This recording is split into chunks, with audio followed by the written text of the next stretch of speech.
My name is Quentin Sanders, and I'm coming forth trying to hopefully clarify this situation of my role in this double homicide.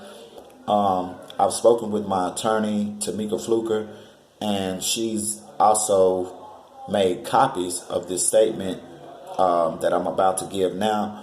And like I said, I'm hoping that this clarify my role in these murders, and hopefully these guys will be let go and set free and back home to their families.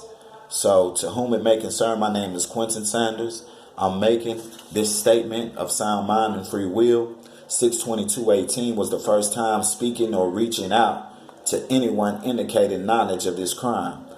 Friday morning, 6/22, Bibb County Jail, during block check, I spoke with Officer Simmons and informed him that I had important information concerning the double homicide, and I needed to speak with one of 3 investigators who interviewed me on pending charges. Officer Simmons wrote down information, and he later returned and informed that Investigator Daniel Shirley, whom he had spoken with, stated that he would try to speak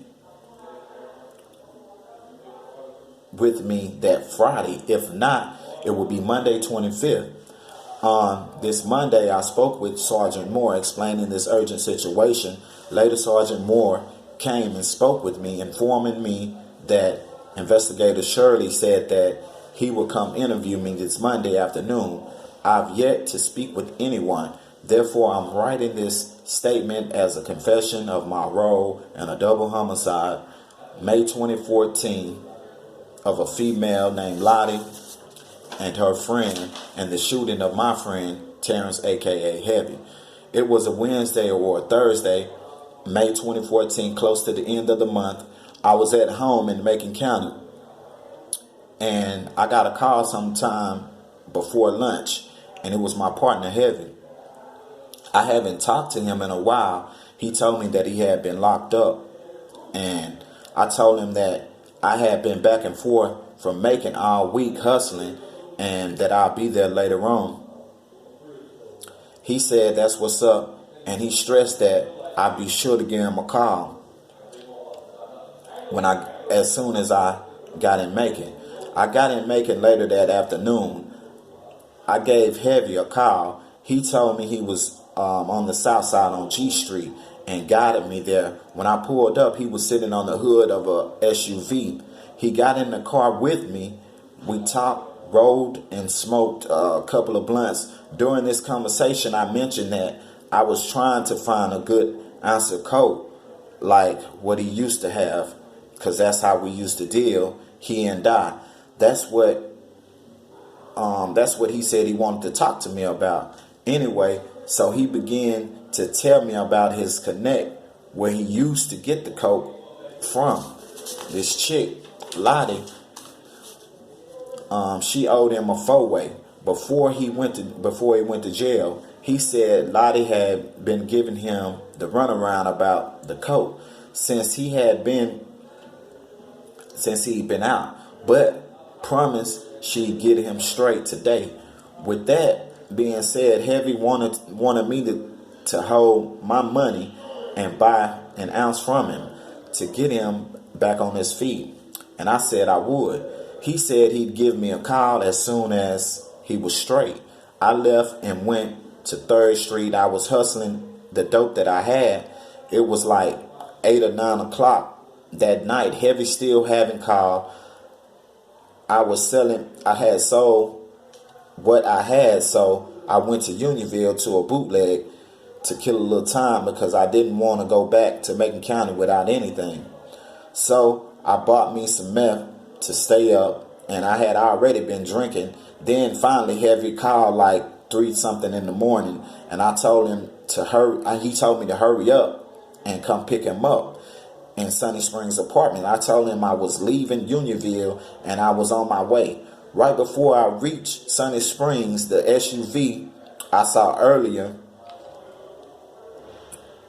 at Heavy's house was coming towards me, blinking its lights.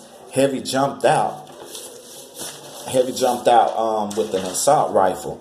I asked Heavy, man, what's that what's going on, and why you got that? He was like, just in case. I was like, man, I already got a pistol in here, which was a 38 revolver. Heavy seemed agitated. He said everything was good, that he talked to her, meaning Lottie. It didn't take but maybe 4 or 5 minutes to reach her house. When we turned on the street, he told me to pull over and turn the lights off. Shortly after, we saw a car turning into her driveway, which was her house. I pulled down in front of her house. He asked to see my gun, and I got out, and he got out and started walking toward the back of the house.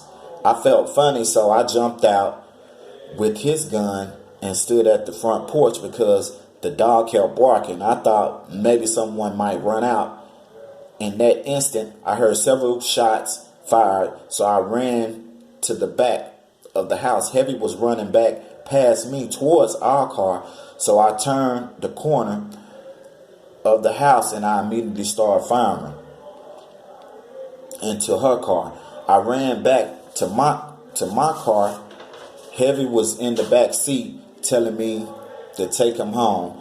I drove as fast as I could back to G Street where we met earlier. I pulled up by the opposite side of the SUV.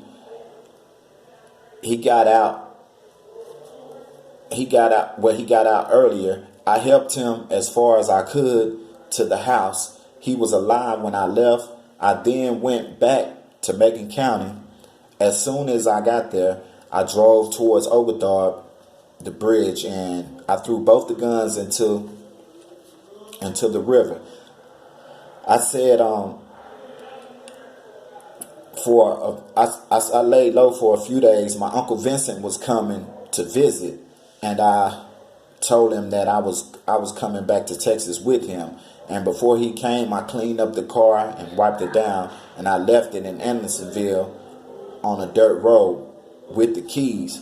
And that was my role that I played in this homicide. And like I said, I was trying to make this statement in hopes of clarifying this situation about these guys, and my conscience has been bothering me, and I've recently been caught in other murders, and I'm just trying to clear the whole slate and basically clear this up so these guys can go home, because they shouldn't be here for something of murders and crimes that I committed. So with that being said, I hope this reach the proper authorities and someone is informed, and I'm willing to make a statement with detectives as soon as possible.